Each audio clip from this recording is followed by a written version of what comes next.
Welcome to భూలోక స్వర్గం.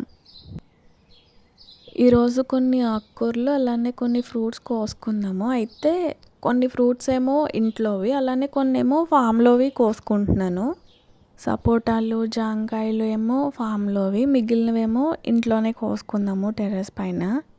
అయితే వీడియోని స్టార్ట్ చేసే ముందు ఇప్పటివరకు మన ఛానల్కి సబ్స్క్రైబ్ చేసుకోకపోతే తప్పకుండా సబ్స్క్రైబ్ చేసుకోండి. అలానే పక్కనే ఉన్న బెల్ ఐకాన్ని ప్రెస్ చేస్తే నేను పెట్టిన వీడియోస్ అన్నీ మీకు తెలుస్తాయి. అయితే ఇప్పుడు హార్వెస్టింగ్ స్టార్ట్ చేసేద్దాము. ఫస్ట్ ఇంట్లో ఉన్నాయి కోసేసుకుందాం. అయితే ఇది సిలోన్ బచ్చలి అంటారు కదా, అది అంటే ఫారం తోటకూర అనేసి కూడా అంటారు దీన్ని. మామూలుగా తోటకూర కాదు కానీ దీన్ని ఫారం తోటకూర అనేసి కూడా అంటారు కొంతమంది. ఇది మనకి మొక్కల్లోనూ రోడ్ సైడ్ అది పిచ్చి మొక్కల్లో మొలుస్తూ ఉంటుంది. దీన్ని పిచ్చి మొక్క అనేసి అనుకుంటారు కానీ ఇది చాలా మంచిది. ఒకవేళ మీకు మొక్కల్లో కలుపులాగా వచ్చింది అనుకోండి, తీసి పాడేయొద్దు. తీసి పప్పులో అది వేసుకుంటే బాగుంటుంది. విడిగా వండితే మాత్రం కొంచెం కూర జిగురు వస్తుంది అన్నమాట. అయినా బాగానే ఉంటుంది, మరీ జిగురు రాదు, లైట్గా జిగురు ఉంటుంది అంతే. అండ్ ఆకులు ఎలా ఉంటాయంటే మామూలుగా తోటకూర మామూలు ఆకులు ఏమన్నా ఇలా వంచామనుకోండి ఒరుగుతాయి కదా, ఇవి అలా కాదు, పెలుసుగా ఇరిగిపోతాయి అన్నమాట. అంత ఫ్లెక్సిబిలిటీ ఉండదు ఆకులో. చూసారా నేను ఇలా కోస్తున్నా, ఇలా అంటే ఇలా ఊడిపోతున్నాయి ఆకులు, చాలా అల్పంగా ఉంటుంది మొక్క. ఒక్క మొక్క వేసుకున్న చాలు, అదే విత్తనాలు పడిపోయి బోల్డ్ మొక్కలు వచ్చేస్తాయి. అది సేమ్ తోటకూర విత్తనాల్లాగా ఉంటాయి, చిన్న చిన్నగా నల్లగా ఉంటాయి వీటి విత్తనాలు. ఫ్లవర్ చూసారు కదా, లావెండర్ కలర్లో ఉంటుంది ఫ్లవర్. ఆ ఫ్లవర్ అయిపోయాక దాని నుంచి సీడ్ పౌడర్ రెడీ అయ్యి అప్పుడు అందులోంచి సీడ్స్ వస్తాయి. ఇవి ఆకులే కాదు, కొమ్మలు కూడా మనం యూస్ చేసుకోవచ్చు. అవి కూడా చాలా లేతగానే ఉంటాయి. చూడండి, నేను చేత్తో విరిస్తేనే విరిగిపోతున్నాయి.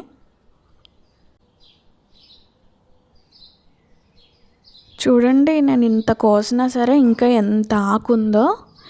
ఇది నెక్స్ట్ టైం కోసుకోవచ్చు, ఉంది కదా అని మొత్తం కోసేసినా వేస్ట్ అయిపోతుంది కదా అనేసి కొంచెం కోసాను. ఇప్పుడు బ్లాక్బెర్రీస్ కోసుకుందాము. ఈ బ్లాక్బెర్రీస్ అయితే మల్బెర్రీస్లానే ఫస్ట్ రెడ్ కలర్లో వస్తాయి, తర్వాత ఇలా బ్లాక్ కలర్లో అవుతాయి. బ్లాక్ కలర్లో అయ్యాక మనం కోసుకోవాలి. ఈ మొక్కకి ముళ్ళులు కూడా ఉంటాయి, రేగి మొక్కలాగా. అంటే మరి రేగి మొక్క అంత ఎక్కువ ఉండవు కానీ ముళ్ళులు ఉంటాయి, గుచ్చుకుంటూ ఉంటాయి, చూసుకోవాలి కోసుకునేటప్పుడు. ఈ మొక్క కొమ్మలతో కూడా మనం ప్రాపగేట్ చేసుకోవచ్చు.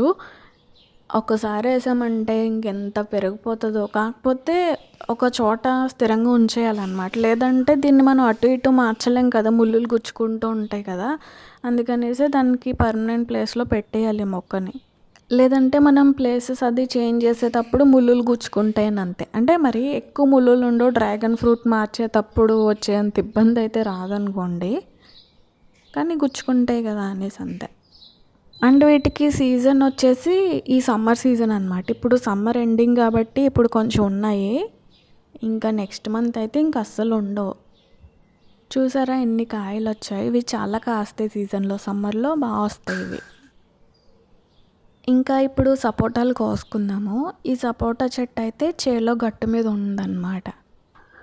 అందుకే చూడండి పెద్ద పెద్ద కాయలు కాసాయి. అంటే టెర్రస్ పైన కుండీలో పెంచుతాం కదా, మనం ఎంత ఎరువులు వేసినా నేల మీద వచ్చినంత దిగుబడి అంత సైజు అయితే రాదు. తక్కువ కాయలు ఉన్నప్పుడు వస్తుంది కానీ మనం టెర్రస్ పైన ఎక్కువ కాయలు తీసుకున్నప్పుడు మాత్రం ఇంత సైజు రావు. నేను చాలా కాయలు కోసాను కానీ తక్కువే పెడుతున్నాను వీడియో, ఎందుకంటే మొబైల్ రిపేర్ ఉంది. సో లాంగ్ వీడియోస్ అవ్వట్లేదు. సో మ్యాక్సిమం నేను రోజు అందుకే షార్ట్సే పెడుతున్నాను. ఇది జాంకాయ చెట్టు అన్నమాట. అంటే ఎక్కువ ఫ్రూట్ ప్లాంట్స్ ఉండవు మా చేలో, అంటే తోట అన్నమాట, పామాయిల్ తోటలో. తోట మధ్యలో అయితే అసలు వేరే మొక్క ఏమీ రాదు, నీడెక్కువ ఉండి గట్ల మీదే ఉంటుంది, ఒకటో రెండో అంతే. ఇవి కూడా ఎప్పుడు చేతికి రావు, ఫస్ట్ టైం అంతే. కోతులు కోసేయడం, ఏ చేలో వాళ్ళు పక్కన వాళ్ళు కోసేయడం చేస్తూ ఉంటారు.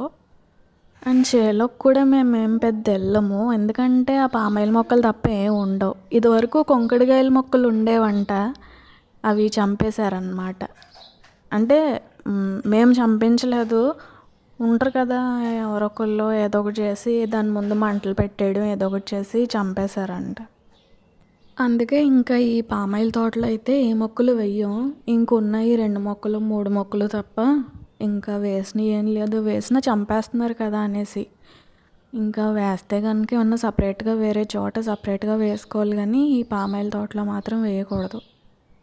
సో, ఇదండి ఒక చిన్న హార్వెస్ట్ వీడియో. ఈ వీడియో ఎలా అనిపించిందో నాకు కామెంట్స్‌లో చెప్పండి.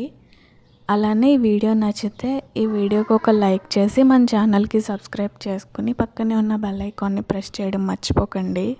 అండ్ ఈ వీడియో మీకు ఇన్ఫర్మేటివ్‌గా అనిపిస్తే వేరే వాళ్ళకి ఉపయోగపడుతుందని అనుకుంటే మీ ఫ్రెండ్స్‌లో కానీ, ఫ్యామిలీ మెంబర్స్‌లో కానీ గార్డెనింగ్ అంటే ఇంట్రెస్ట్ ఉండి గార్డెనింగ్ చేసేవాళ్ళు ఎవరైనా ఉంటే వాళ్ళతో ఈ వీడియో షేర్ చేసుకోండి.